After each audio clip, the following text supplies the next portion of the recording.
Hey gang, it's Ron again over at bulletprooflease.com. A 31-page lease designed to protect you, the landlord. It's tip time. Let's get into it. Pardon the wind, by the way. I think it's going to be a little bit loud. Here, it's a little bit windy. Okay, so today's tip is slumlord maintenance, specifically the lawn.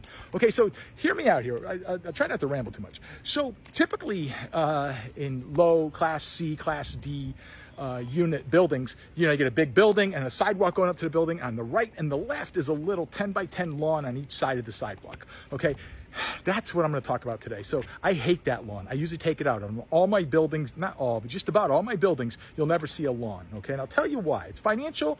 Plus it's a headache, okay? And it looks better without it. So hear me out. So what happens is that lawn is never pristine because the tenant doesn't take a hard right or left to go up the sidewalk. They cut across, creating a trail. So it looks like shit, okay? But here's the real reason I get rid of those lawns is that it's $35 a week on average to cut that. You think, well, it takes them 5 minutes, a 10 by 10 lawn. Well, they still got to get there, unload, do it, but they don't even mow it. They usually just weed whack it. So it's $35 a week. You think, okay, no big deal. Times 20 buildings, okay? That's $700 a week. There's not 4 weeks in a month. There's 4.3 weeks in a month, okay? Or I think so. So now you're at $3,000 to cut these goddamn things. And there's 5 cutting months in the season, depending on where you live, okay? Work with me here. That's $15,000 a year. Now, if I get rid of that, that all goes to my NOI.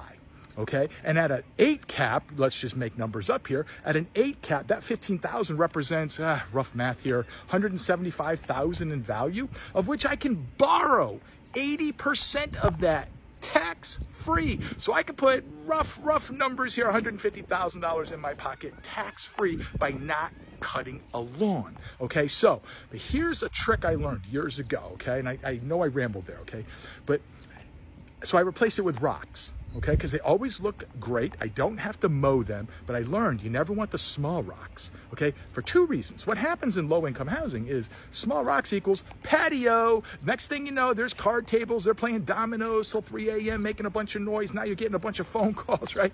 So never small rocks. Plus, when you blow the leaves, depending on where you live, the rocks fly everywhere. You want fist-sized rocks. They won't go anywhere, and they're hard to walk on, and you can't set a chair on them. You'll just be all askew. How's that for a word, right? So anyway, guys, hopefully that helps somebody. And that's why when you pull up to one of my buildings, you almost never see a lawn. You think, why would he do that?